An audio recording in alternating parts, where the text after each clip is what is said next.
Ex-estuprador é arrebatado ao inferno.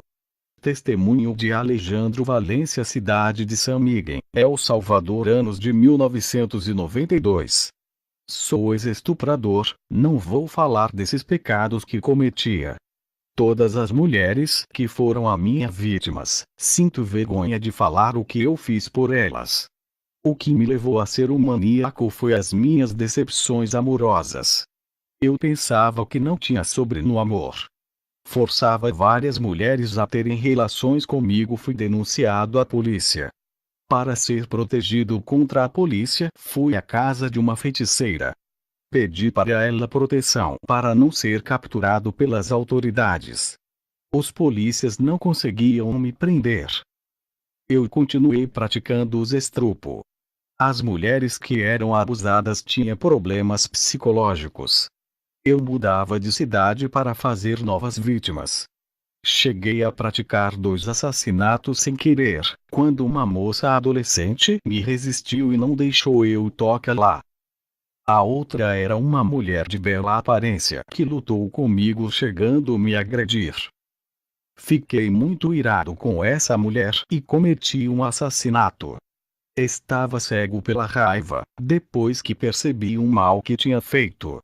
A depressão me pegou depois desses 2 assassinatos, porque nunca tinha matado ninguém.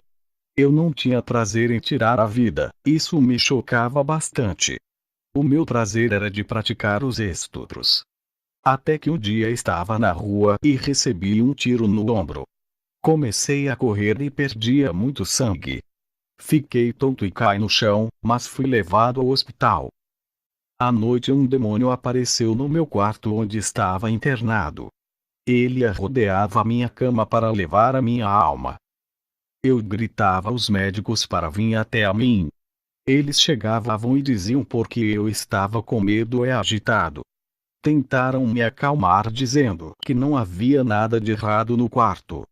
Os médicos fizeram a cirurgia para retirar a bala do meu ombro.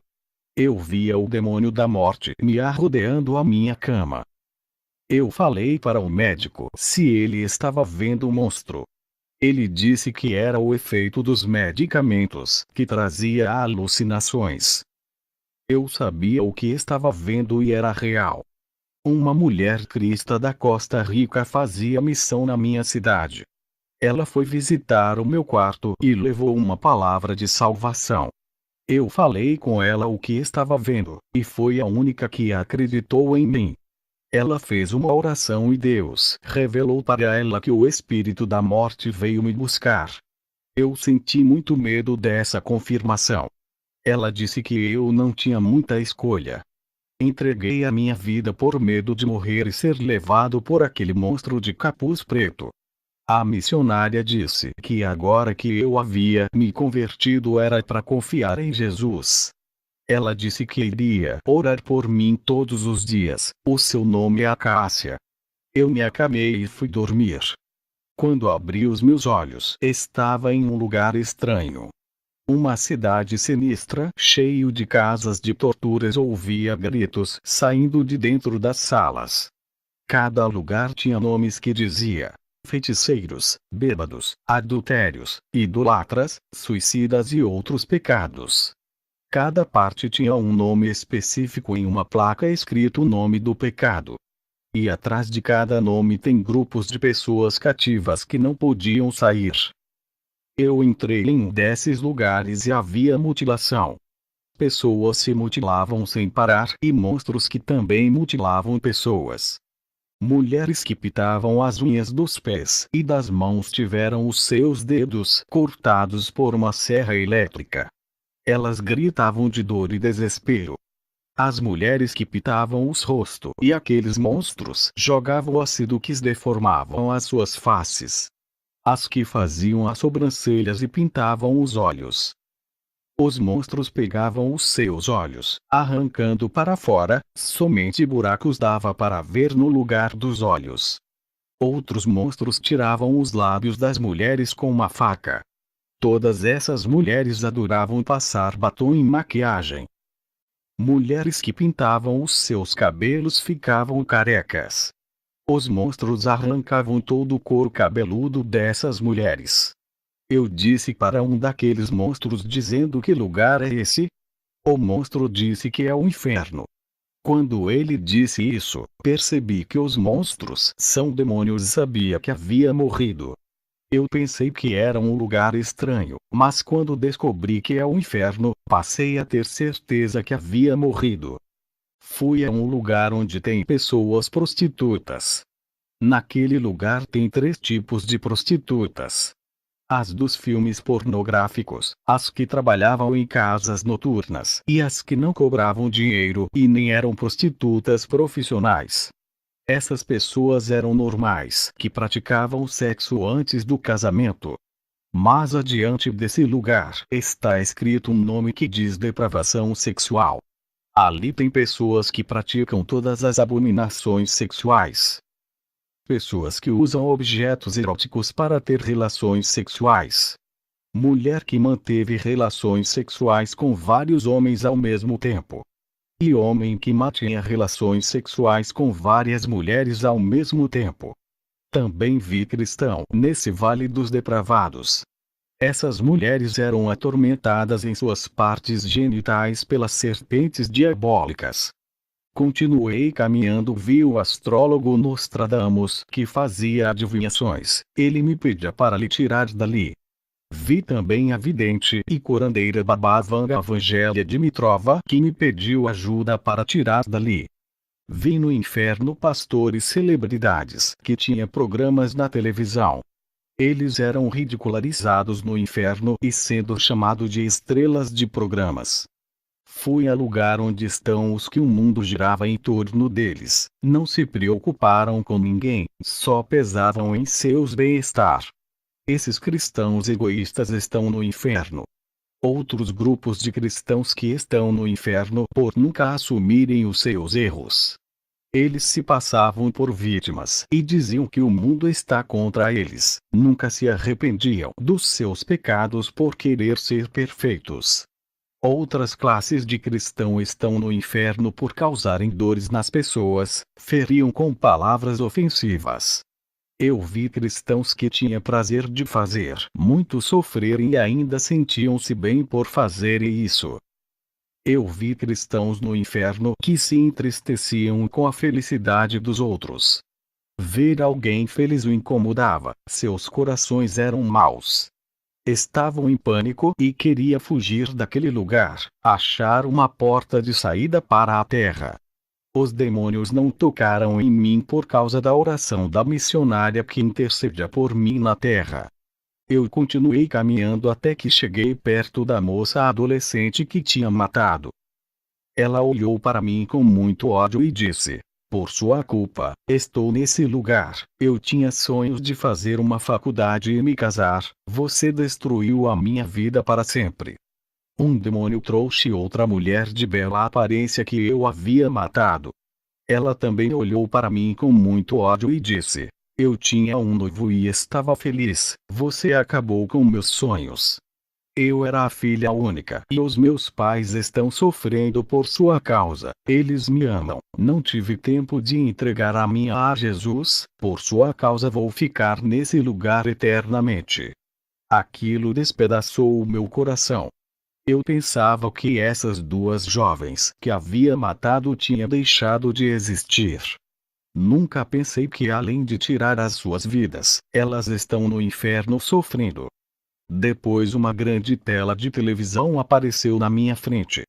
Naquela grande tela, vi o principado de todos dos esportes dos Jogos Olímpicos. A Olimpíada é um evento tão importante com a duração a esse principado quando acende as tochas olímpicas. Eles fazem rituais e oferendas olímpicas para esse demônio.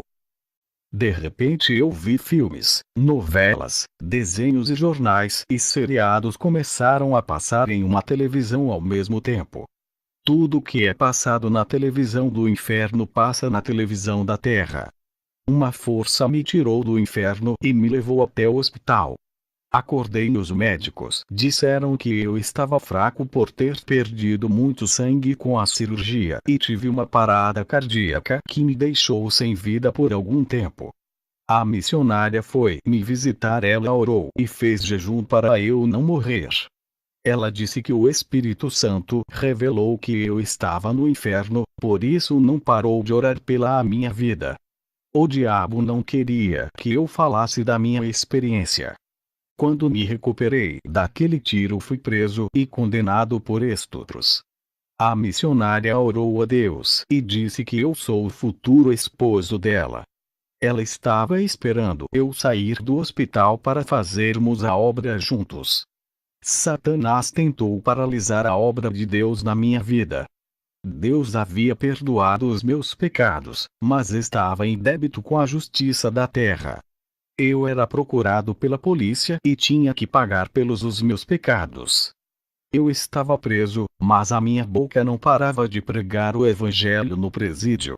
Um lugar difícil de evangelizar, porque ninguém quer ir para lá, são poucos que fazem esse trabalho. Eu fui levantado como atalaia de Deus, dentro daquele presídio para levar o evangelho.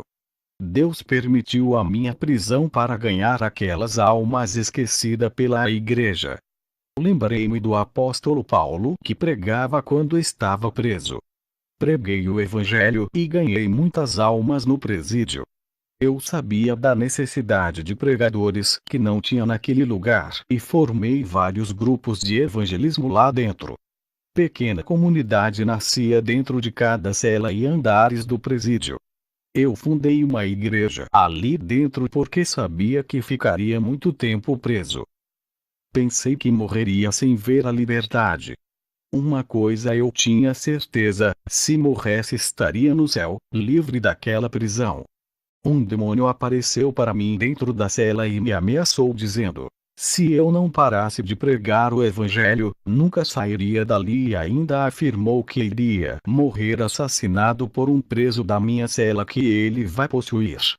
Fiquei 15 anos preso. Nesse período eu recebi visita da missionária e da igreja. Fui solto e abri uma igreja para fazer a obra.